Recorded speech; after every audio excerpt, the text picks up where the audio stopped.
padroeira de um povo a lutar, a gente mineira te quer exaltar, não só lá na serra.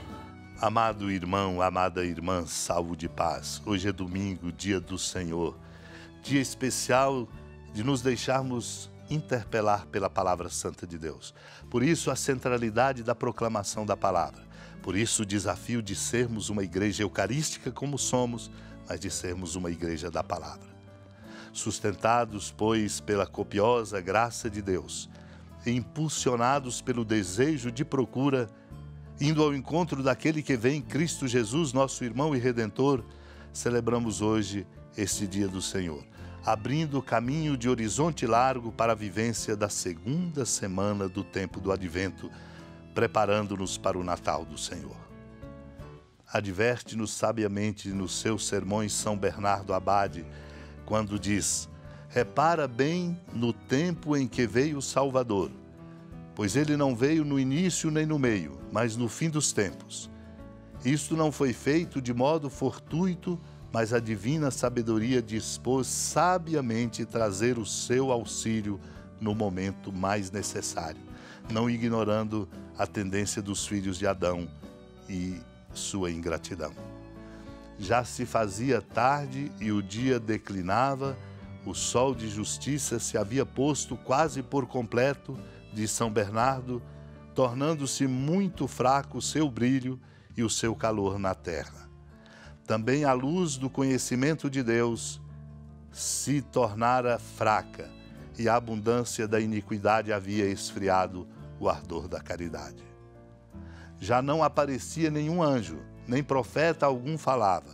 Retiraram-se vencidos pelo desânimo ante a excessiva dureza e obstinação dos homens.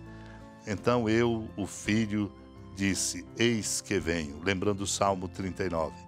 Do mesmo modo que veio uma vez sobre a terra, visível em sua carne, para operar a salvação, assim também ele vem todos os dias, invisível e em espírito, para salvar as almas, como está escrito: o Cristo Senhor é um espírito diante de nós. Convém que o enfermo, se não pode ir tão longe ao encontro do médico, ao menos procure erguer a cabeça e levantar-se à sua chegada. No 15º ano do império de Tibério César, quando Pôncio Pilatos era governador da Judéia, Herodes administrava a Galiléia, seu irmão Filipe as regiões de Itureia e Traconítide, Elisânias a Abilene. Quando Anás e Caifás eram sumos sacerdotes, foi então que a palavra de Deus foi dirigida a João, o filho de Zacarias, no deserto. E ele percorreu toda a região do Jordão, pregando um batismo de conversão para o perdão dos pecados, como está escrito no livro das palavras do profeta Isaías. Esta é a voz daquele que grita no deserto: preparai o caminho do Senhor, endireitai suas veredas. Todo vale será aterrado, toda montanha e colina serão rebaixadas. As passagens tortuosas ficarão retas e os caminhos acidentados serão aplainados. E todas as pessoas verão a salvação de Deus. Amado irmão, amada irmã, Deus entra na nossa história. Deus não nos conduz de longe, mas de perto. Por isso o Natal é muito importante ser bem celebrado na compreensão bonita que nos toca e nos interpela de Deus que de nós se aproxima, para nos devolver a inteireza humana que perdemos em razão do pecado.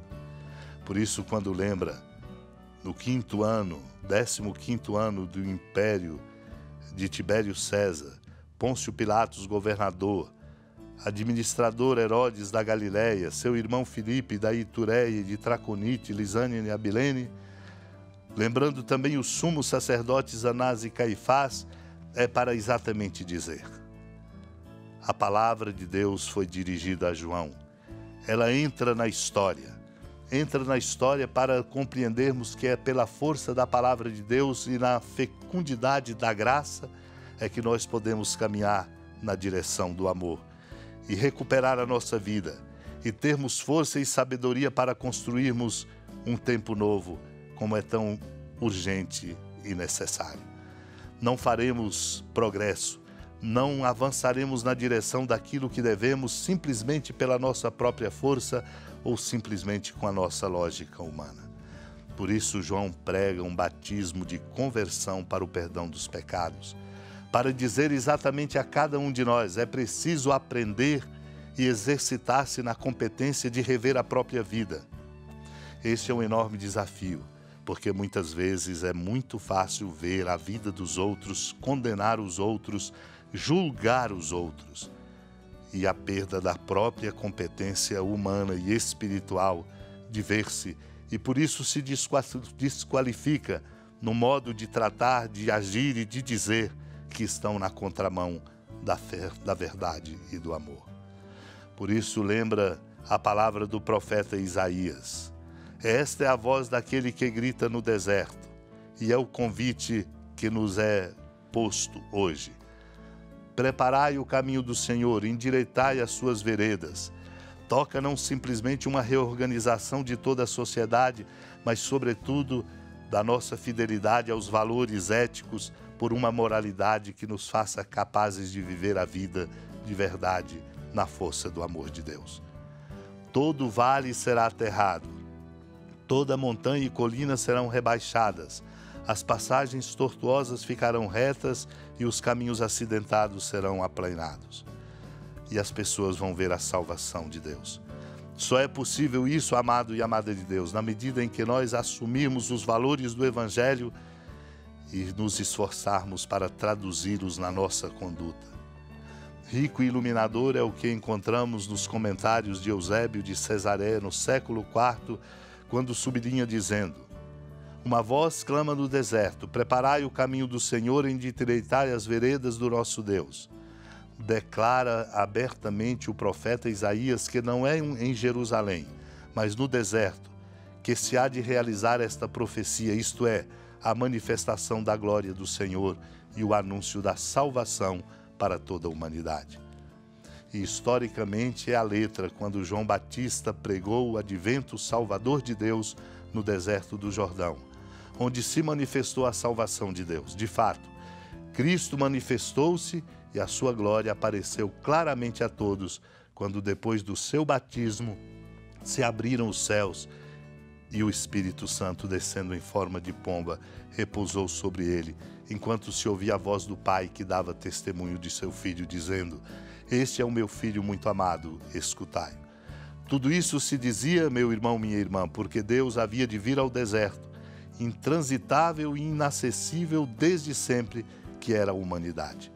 Com efeito, todo o gênero humano era um deserto totalmente fechado ao conhecimento de Deus, e nele não podiam entrar os justos de Deus e os profetas. Ele vem ao nosso encontro, ao nosso deserto, ao deserto da nossa humanidade. Vamos nos preparar para recebê-lo, a fim de que possamos assim ter a fonte em nós do bem, da verdade e do amor. Supliquemos esta graça, preparando-nos para o Natal do Senhor. Senhora da piedade, Mãe Virgem do Cristo Deus. Lembrai-vos, ó piedosíssima Virgem Maria, que nunca se ouviu dizer que alguém daqueles que, tendo recorrido à vossa proteção, implorado a vossa assistência e reclamado o vosso socorro, tenha sido por vós desamparado.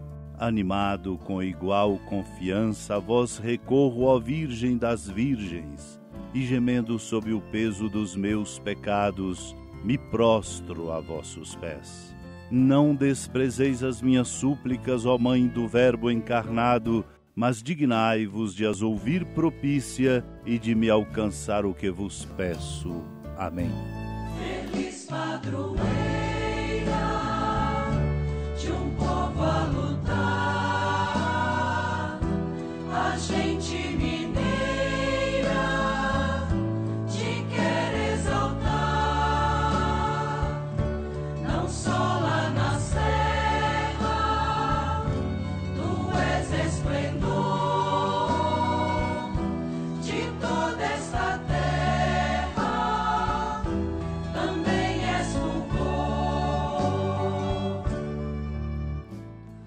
Amado irmão, amada irmã, com alegria do Santuário Basílica da Padroeira do Estado de Minas Gerais, a Senhora da Piedade, que da sua casa de clemência e bondade nos acompanhe e nos abençoa do alto da serra, magnífica arquitetura divina, a bênção de Deus, amor misericordioso. Pai, Filho e Espírito Santo, desça sobre sua família, sustente sua vida, proteja sua casa, fecunde o caminho missionário de nossa igreja, nos encha de sabedoria e permaneça conosco para sempre. Amém. Feliz padroeira de um povo a lutar.